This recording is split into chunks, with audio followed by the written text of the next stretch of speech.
Hello, today I'm going to show you how to prune mint plants and how to regenerate them.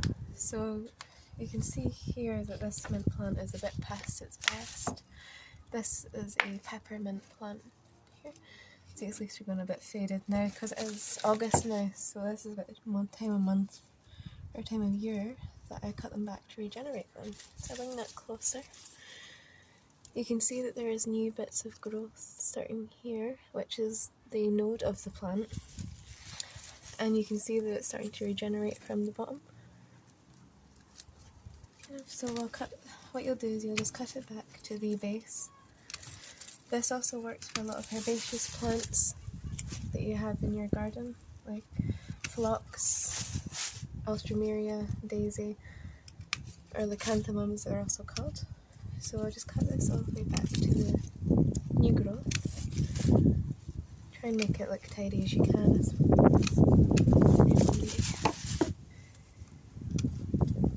you just watch this happen. See, this is what it's starting to look like now. So then get rid of all the leaves and stuff. I don't know what diseases are hiding in this. So this is what it'll look like once the peppermint is cut back, and you can see all the new growth already starting in here. Then this is another one, a spearmint. The way you can tell the difference is by the colour of the stem between the spearmint and the peppermint. Spearmint is a bit darker, as you can see.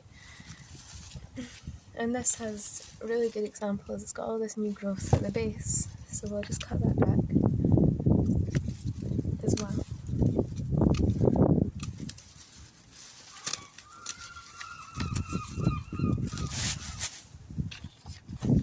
So this is one that we cut back. We cut this one back a little bit earlier, and you can see that the spearmint really pops up in about a month or two. So we've got that, and this is all the stuff that we cut off. So what you can do with this is that you can steep it as is for tea, or you can dry it and jar it. It's really good for mint chutneys or tea, or put it in some chicken or whatever your tastes are. I hope this helps, but it does work for a lot of perennials and stuff as well. You just need to look at the base of the plant, and if you see any new growth, then that's usually a telltale sign that you can cut it back. Or if it has any new growth further up the stem, then you usually just cut it back to that. I hope that helps. Bye.